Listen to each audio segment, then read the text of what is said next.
बात यूपी के प्रतापगढ़ की करेंगे, जहां एक सनसनीखेज वारदात हुई है, जहां एक लड़की पर टूटा है उसके ही मंगेतर का कहर।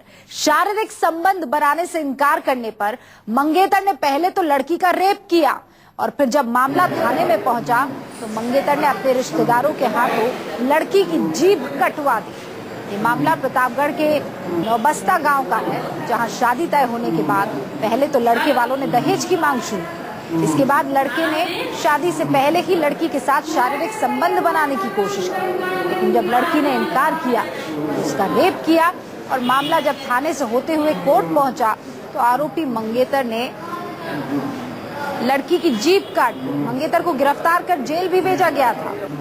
मंगेतर के घर वाले लड़की पर मुकदमा वापस लेने का दबाव डालते रहे, उसे धमकाते रहे, लेकिन मुकदमा वापस नहीं लेने पर आरोपी मंगेतर ने अपने रिश्तेदारों के हाथों ही लड़की की जीभ कटवा दी। 24 जुलाई को कोर्ट में लड़की को गवाही देनी थी, लेकिन उससे पहले ही मंगेतर ने उसकी जीभ कटवा दी ताकि वो गवाही ना दे सके। अब आप अंदाजा लगाइए, 16 दिसंबर को महिलाओं की सुरक्षा को लेकर जो सवाल उठने खड़े हुए थे वो अप्रैल में जाकर कुछ देर के लिए रुकते हैं, क्योंकि एंटी रेप लॉ पास कर दिया जाता है।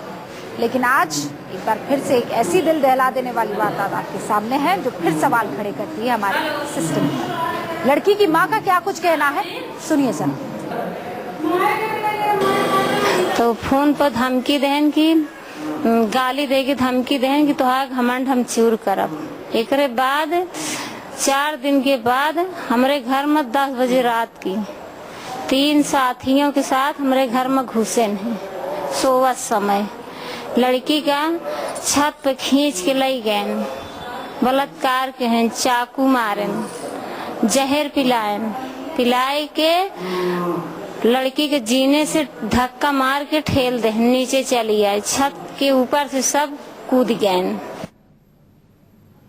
सुना आपने, मां बता रही है किस तरीके से उसकी बच्ची के साथ बदसलूकी की गई, घसीट कर उसे छत पर ले जाया गया, वहां उसके साथ रेप किया, उसके बाद उसे जीने से यानी सीढ़ियों से नीचे धक्का दे दिया। जब ये पूरा मामला कोर्ट में पहुंचा थाने होते हुए और गवाही के लिए लड़की को बुलाया तो उसकी जीभ काट दी ताकि वो गवाही ना दे सके। रोंगटे खड़े करती है। इस खबर को देखिए, आप समझने की कोशिश की हालात कितने बेकार हो चुके हैं। सीधा रुख करते हैं हमारे संवाददाता विपिन का, हमारे साथ लखनऊ से जुड़ गए हैं। विपिन, एक बार फिर दिल दहला देने वाली खबर। जब एंटी रेप लॉ पास हुआ था तो सबको ये लगा था कि ये चीजें जो हैं ये रुक जाएंगी, अपराधियों में कहीं ना कहीं खौफ आएगा, लेकिन इसका ठीक उल्टा होता हुआ दिख रहा है। लड़की गवाही ही ना दे पाए, ये बता ही ना पाए कि रेप हुआ है, इसलिए जीभ काट दी जाए। ये पूरी कहानी हैरान करती है और डराती है। डराती इसलिए है कि हम उत्तर प्रदेश में लगातार बात कर रहे हैं कि चीजें बदलेंगी, चीजें सुधरेंगी, हम उनको कानून देंगे, हम उनको सुरक्षा देंगे, लेकिन ये बार बार जिस तरह से बलात्कार की घटनाएं आ रही हैं और खासकर ताजा मामला प्रतापगढ़ का है, जहां एक लड़की की जीभ सिर्फ इसलिए काट दी जाती है क्योंकि वो रेप पीड़िता है। वो उन तमाम लोगों के खिलाफ जिन्होंने उसके साथ रेप किया, उसके खिलाफ 24 जुलाई को कोर्ट में गवाही देने वाली थी। कहीं ना कहीं लोगों के मन में ये डर निकल चुका है कि सरकार, थाना, पुलिस, कोर्ट और सजा, ये चीजें दिमाग में नहीं है, इसलिए बार बार इस तरह की घटनाएं हो रही हैं। और जहां तक सवाल एंटी रेप लॉ बिल का है, तो ये कहीं ना कहीं लोगों के सिर पर, दिमाग पर इसका कोई भी असर नहीं दिखता, क्योंकि सरकारें लचर हैं। बात करें, अगर देखिए जो प्रतापगढ़ की घटना है उसमें अभी भी जो एसपी का बयान है, LR कुमार वहां के एसपी हैं, वो कहते हैं एक आरोपी है, उसको गिरफ्तार करके जेल भेज दिया गया। लेकिन जनवरी की बात करें रूबिका, तो रूबिका इस मामले में तकरीबन 3 लोगों को आरोपी बनाया गया था, जिसमें सिर्फ एक आरोपी गिरफ्तार है, अभी भी 2 आरोपी फरार चल रहे हैं और पुलिस कहती है एक आरोपी है।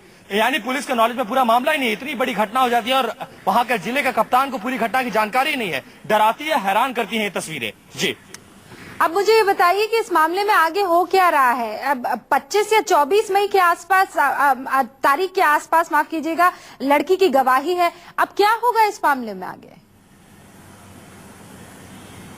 देखिए, इस मामले में पुलिस वही रटाया जवाब कि हमने मामला दर्ज कर लिया है, आरोपियों को, जो फरार आरोपी हैं उनको पकड़ने के लिए टीमें लगा दी गई हैं, जल्दी गिरफ्तारी हो जाएगी। लेकिन इन सबके बाद भी सवाल ये कि जिस लड़की की जबान काटी गई, जिस लड़की के साथ बलात्कार हुआ है, क्या वो सामान्य जिंदगी जी पाएगी? अगर वो नहीं जी पाएगी तो उसका जिम्मेदार कौन है, और अगर जो लोग जिम्मेदार हैं उन पर क्या कार्रवाई होगी? ये 3 बड़े अहम सवाल हैं। इसका जवाब ना तो पुलिस प्रशासन के पास है, न सरकार के पास है, न उस परिवार के पास है कि आखिर अब लड़की की आगे की जिंदगी क्या होगी। लेकिन अगर आगे की बात करें, पॉइंट यहाँ पर जो हमें मिस नहीं करना चाहिए वो ये है कि अगर पुलिस ने कार्रवाई पहले कर दी होती, अगर ये पूरा का पूरा मामला जैसे आप बता रहे